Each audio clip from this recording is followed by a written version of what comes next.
Welcome to the Logjam, Friday the 13th, 2020.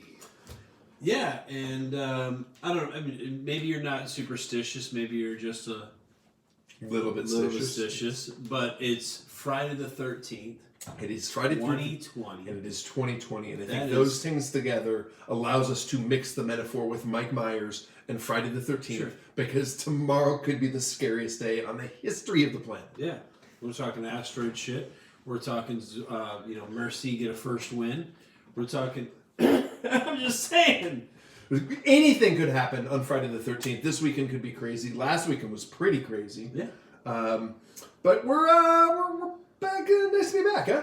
Yeah, it's we're 3 quarters. It feels like, I'm just randomly guessing, spitballing here, about 9 out of 13, just a little over that. Okay, a little over 3 quarters of the way through the season, so it's no longer a small sample size. We've got some things that are feeling like they're being set into stone. So what? In fact, we do believe we have our first playoff teams of the year. I think 7 wins in the history of the Logjam. For the purposes of the Logjam prognostication, has always got you. Has always been a win. So congratulations to the Garys becoming the second team joining the Zorros who had made it last. We've indicated that now with our fancy symbols up there. So congratulations to both of those teams.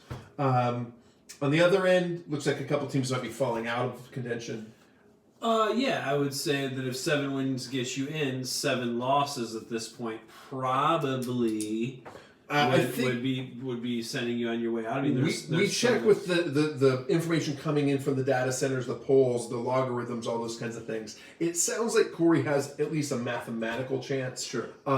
It's a little bit harder path to electoral victory for Young and Confused to get into the playoffs. But either way, neither team looking great. No, and Merci at 0-9 is officially. I think officially probably eliminated. Not that we can call that or anything, but but I think Mercy's probably out. Young and Confused and Sin are probably finding themselves, especially. I mean, these are also teams that have been selling, and so not only are their records hard to overcome, but they've also traded away assets. And so there's some young talent on that Merci team. I think Young Confused has a few bright spots.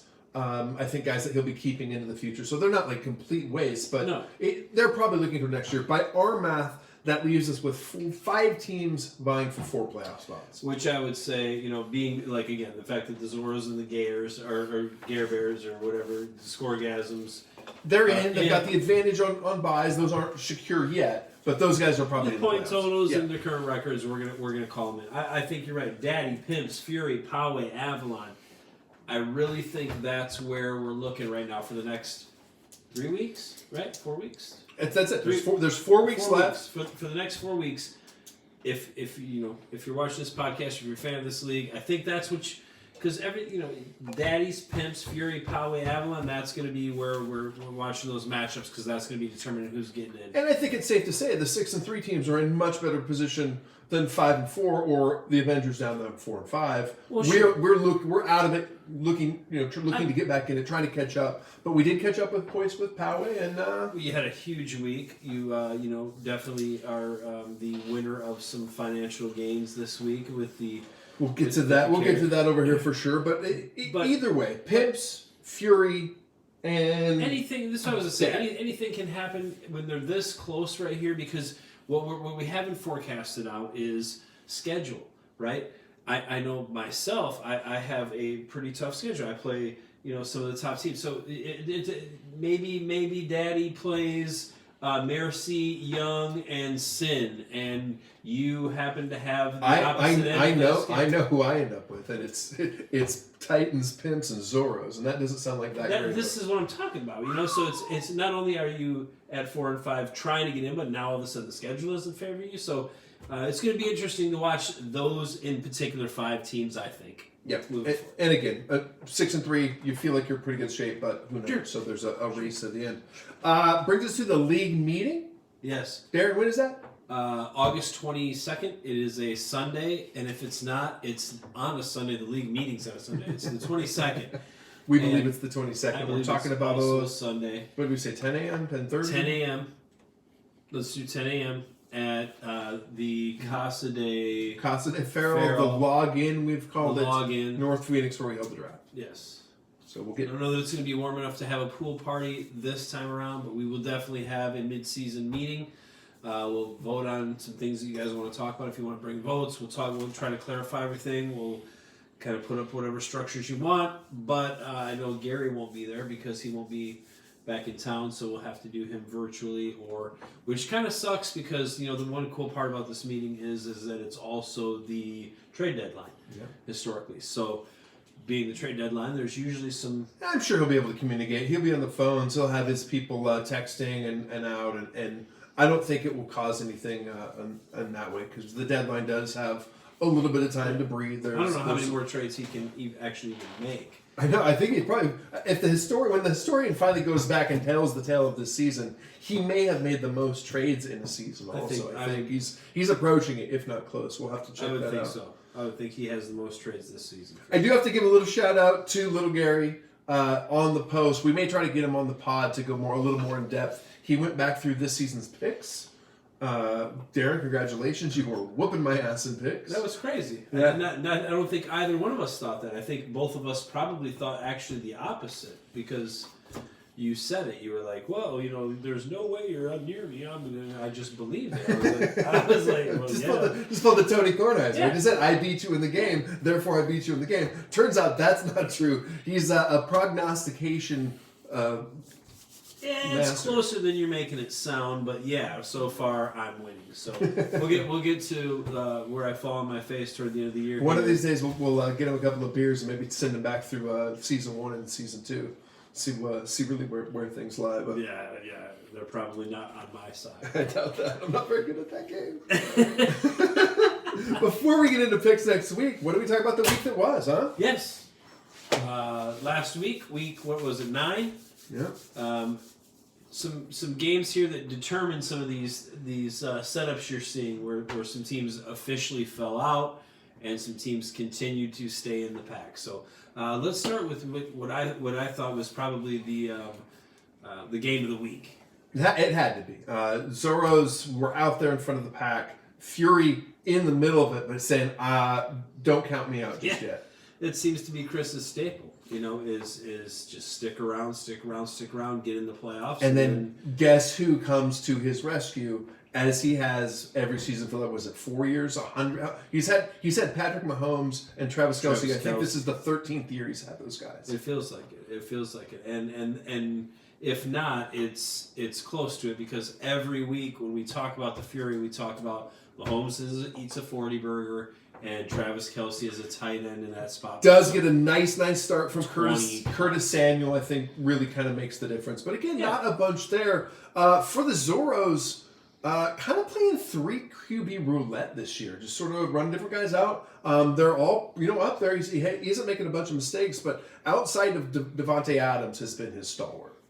Yeah, and I think that recipe is interesting because I think the quarterback position is probably the least volatile, if you know what I mean. I mean, from 1 to 20 or 1 to 15. Where running back, we're talking about a big number difference. I think quarterback, it's probably usually a little bit tighter there. So, and that's the thing, the Zorro's other positions on his squad, running back, that they're so freaking solid. That's the thing. He had an off week this week from running backs when usually we're talking about his running backs carrying the show. Yep. I just didn't have enough to survive a bad week from those guys when I think really that team is built to even withstand a bad week from the running backs and get some nice nights. But it wasn't to be this week. Wasn't enough this week. Was not. And the Fury, David and his little 5 stones took out Goliath. I like to see it. I think we all like to see it. Maybe this is the start of a slide.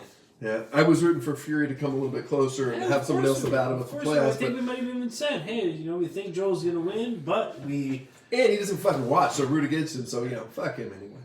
That takes us to game number 2 of the week. Another team, 2 teams that were maybe going into the week in playoff pretension with the Pimp 141 over the Sin with the only real late week end of the game. I think the best game of the week was the fact that the Fury beat the Zorros for the league. Yeah. But maybe the most interesting game of the week or the most competitive game of the week was the Sin and the Pimps, which I love to see because these are two of the three teams in our league who have a couple championships, and this is historical. You go back to the start. It's like the original six in hockey, right? So it's a great matchup, and I got the best of the Sin. This is the second time this year I beat the Sin, so I'm feeling good about it.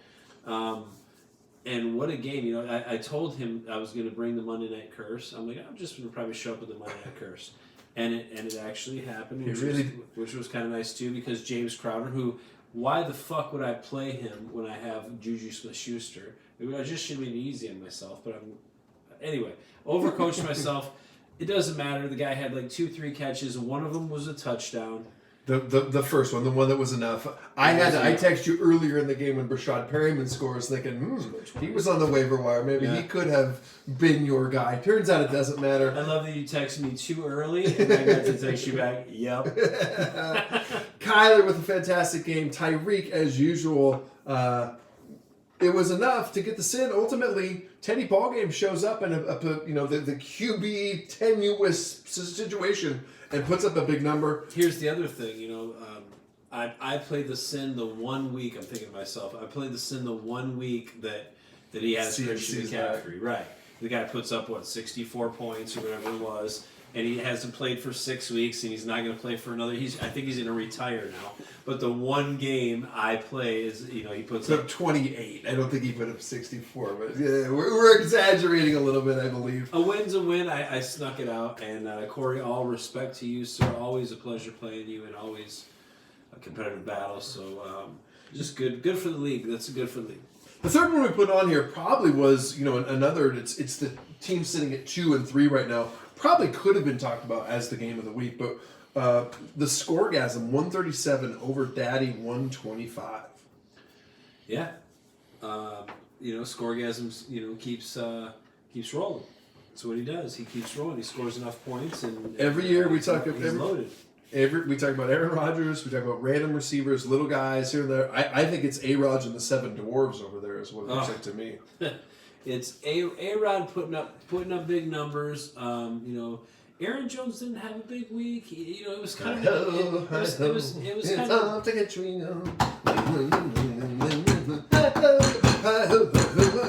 over there for Daddy. Russ to DK is it happens again. It just isn't enough. Great start to DJ Chark, but it ends up coming up short. Yeah, he does. He ends up a great start by DJ Chark. You don't expect him to get many points from you, and it helped him. He does end up winning the game, but it's those things like Aaron Jones with 12.9 or whatever it was. It's Tyler Lockett with 8 points. It's Gary's got a good, really good team. I think this was a week where you could have caught him. Tyler Lockett putting up 8 points. Aaron Jones 12.8. Like these are there was a couple. We could look back up. I should have looked back, but there was like 4 of them where I'm like, wow. You could have got him. 137 is a number that Danny was on a roll too going into this. Yeah. I was excited to see this game. I didn't know that I loved the outcome of the game, but good for Gary. Fends off Daddy, and he's got the thumbs up. He's in the playoffs. There he is. That brings us to the Avengers, taking out Merci 181-146. Thank you for Dalvin Cook. Yeah, no shit, dude. Dalvin Cook puts up a huge number. Josh Allen. At this point, I don't know, maybe I'm not listening to the right podcast and national, but Josh Allen's got to be talked about as MVP. He has to.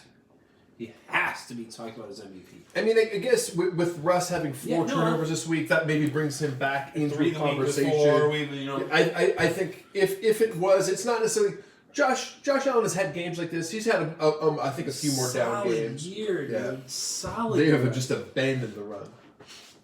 So have the Seahawks. Yeah. I mean, it happens. It's like the home run era in the running. It is a little bit different era if you think of all the different fantasy point kind of where they're coming from on a year-to-year basis, and this is definitely an era where you can't touch the quarterback, and it has just evolved. It's probably the craziest we've seen it. Yeah. throw the ball up, we'll get a pass interference, call on a receiver on a late, whatever. It's offensive based for sure. But congratulations on Dalvin Cook. That was a great trade for you. He finally did show up for your team, and you got to. Steve, if you are watching, I'm sorry, you put up 146, try to get off the snide, and you run into the carrot. Which congratulations. Hey, we'll take it. Congratulations, your financial gain in this one, and. First one of the year. Well, just crazy. Happy to continue a streak of consecutive years with at least one carrot since the carrot came around. Yeah. So happy to be there. Jerry Jeudy might not have been the best fit, but there are young bright spots on that team. I think he's going to have a nice keeper situation. He's obviously picked up picks. I think we know what's happening there. The last one, the one that always kills me, Poway sneaks by again. 113, the second lowest score of the week. But he faces the stick. 105, Young. Yeah. Boop. Well, Poway stays in the hunt. He's actually in the playoffs as of right now. And this feels like, I'm going to say, comfortably the fourth 4 weeks that we've talked about this. If we went back and look, I'm going to say this is the fourth week that Poway has been third point total and lower and won a game. Yeah, 4. Even almost more impressive than what Benter was doing last year, because Benter was at least at like a 125, but he never was high points. Was there? He is literally 105, 107, 110, and getting W's. But hey, man, good start of Big Ben. I think. Big Ben's probably been on more rosters. Picked him up last minute, put him in. That was a good start. 0 out of Justin Jackson's got to hurt, but hey, when you only need 106 points to win, it doesn't really matter. So, didn't turn out to hurt him. Keenan Allen was nice. For Young and Fused, Deshaun Jackson, I guess you could say, has a nice game. Maybe he's playing a little bit better. I heard he was friends with Christian Kirk. Yes, him. Young and Confused. Andrew and Christian Kirk are friends. They met at a party once. They've had. They're friends. They probably did shots in the same room. They may have not been together. Shots. Maybe, but maybe you know what I mean. Maybe they weren't like, hey, bro, let's do a shot. Maybe it was like in a room, people were doing shots, and Andrew was there, and they did shots. So it's like they're not together. They're close enough friends that he can be on his team, but not like boys where you have to start him. I think he had to draft him because he felt like they were party boys. Okay. So I think that's originally. Yeah, so my bro. But he won't play him. He's not going to put him in his lineup. So it's just like he doesn't want anybody else to have him. Like a little bit of it's a man crush. It's for sure a Andrew man crush on Christian Kirk's big jack-o'-lantern ass head. For sure. All right. Well, that is last week's games. Any final thoughts as the week rised up before we get into picks for next week? No. I guess COVID would be, the topic that people are talking about right now. I'll take one. By the way, for those of you who aren't watching, this is Mike. He's behind the camera.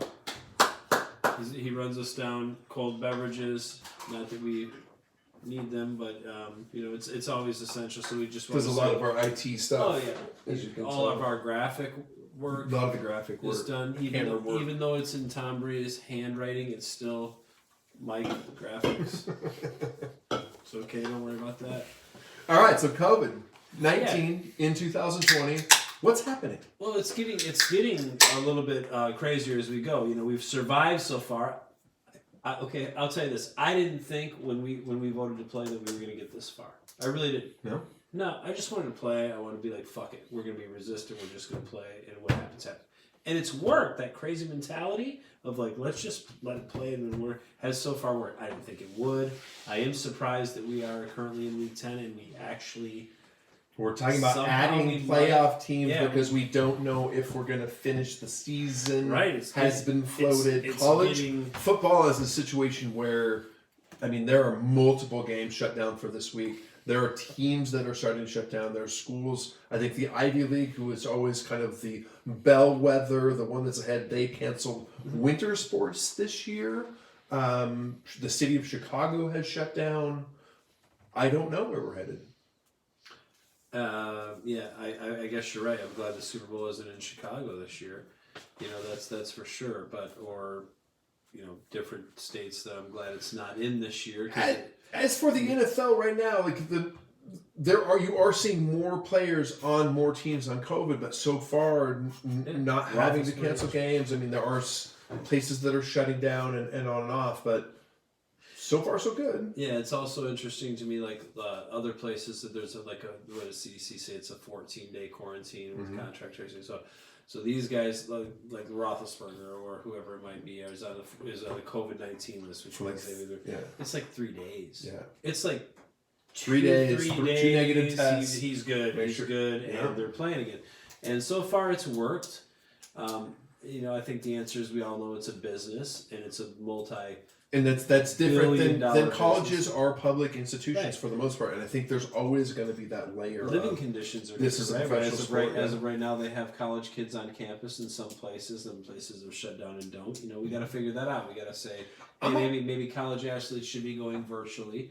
Not only football players, but anybody that has to be competitive, so that I don't know. I'm a little bit surprised the NFL hasn't gone to the bubble the way we saw Adam Silver shepherd the NBA through the summer, and they had 0 positive tests. Like they really did it in a way.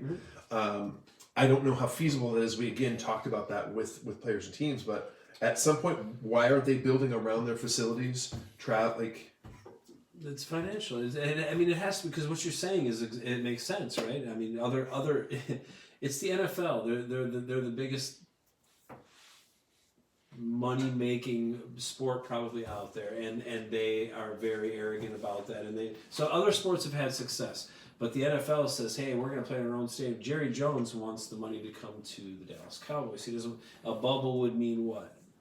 Where's the money go? More financial. Right. So that's not going to work for. But hey, man, if you think a financial thing is probably the money you would spend to build a bubble in a situation where it might not be tenable to play and no longer be able to have playoffs for, that's not going to work either. Like they need to play the game. Well, I'm not saying that the playoffs aren't going to be in a bubble. They almost have to be, right? It probably will find some way to secure that, to make sure that they get that, again, financially, to get through that period. Maybe we have to make it more safe. But right now, it's they as of right now, they're letting stadiums and owners determine still have their crowd, and cities and municipalities percentages. Yeah. You want to bring in 12,000 versus 40 versus 0. You don't bring anybody. You want to pack your stadium? Go ahead. They're not really taking. I don't think anyone's letting anyone pack a stadium. Kansas City felt pretty full. Teams are the ones that are saying the NFL has said to teams, we're leaving it up to you. Is what I'm saying. It's not being controlled by the NFL as an organization. They've put it in the hands of. There's state teams are owned by men who are businessmen who are trying to make money off of this. That doesn't make it anyway. It's been an interesting year. Yeah, it's been an interesting year. Think we finished?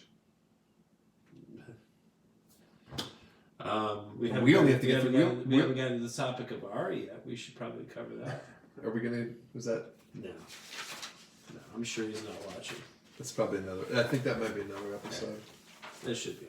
All right, we'll get out of COVID discussions. Let's talk about picks for next week. Yeah, let's do it. All right, man.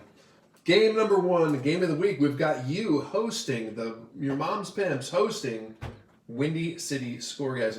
Gare's coming to town, clinched. They're in the playoffs. They're at number 2. I'll start here, just so we can get through this and make it quick. I am going. Normally, I would pick against myself for this curse thing and all this stuff that we've done. And then pick. This is the truth. I'm going to take Gary here. For me trying to get picks right, no curse or whatever. I'm going to take Gary. I think he probably gets me this week. I've seen your bye week issues. Yeah. I was leaning pimps. I am also going to take the Gears. I think he's got enough different options that he is in a mathematical better position. Game number 2, the Titans in that 6th place position, facing who's your daddy? Well, I think this is probably a week that Daddy bounces back, and those low numbers might catch up to the Titans. So I'm going to take the Daddies here. I think Gary was, in his data mining, unearthed the pattern that I might probably be guilty of picking people who I need to lose. Yeah. So I'm going to take Daddy here also to get the Titans so I can maybe catch him in time and have a shot at getting the playoffs. But I do think Daddy has been on a roll. That brings us to my own game, Sin versus the Avalon Avengers. I haven't been great at picking either team all year. In fact, I think he said I'm 2-5 when picking the Sin. Yeah. Let's go Sin. I got you, buddy, this time again. And this is where we're going to differ because I think this is just a talent on a roster issue, and I'm going to take the Avengers. All right. Young and confused, traveling to the powerhouse, the Fury. I'm going to take the Fury to continue. Chris is on a little roll here. He's again. It's going to go as Mahomes and Kelsey go for the most part. Maybe one other guy that chips in, but hey, it's been enough, so I'm going to take the Fury. Yeah, I don't see any way to pick any other way in that game. This is the one that I think we might surprise you with. The Zorros in first place with a chance to be fine if he loses at Merci. Oh, I saw this too when we were prepping for this. This would be an awesome win for Merci. In fact, I'm going to take Merci to get their first win right here. The Zorros continue to slide a little bit, and Merci finally gets a win. The Zorros get fined. I like it. I love it. In show prep, I was definitely leaning that way, but since you've done it and I don't have to, I'm going to jump on the Zorros and take a win right there with some big points. So, well, guys, good luck. Hope you ready for the playoffs. Yes. Maybe Sunday, talk your last trades. And we're talking the last trades Sunday, 22nd. Mid-season meeting, last trades. So get them in. Get ready for the playoff runs. For those of you who've got thumbs up on our board, Zorros and Scoregasms with the Gares, congratulations from the Logjam. Yeah. Logjam. And for those of you trying to find your way in, good luck over the next couple weeks. Which would be us. That means everybody. Yeah. It's going to be a crazy week out there. All right. Well, we're going to get some outro tuned to you here. Friday the 13th. Stay safe out there. /Michael Myers.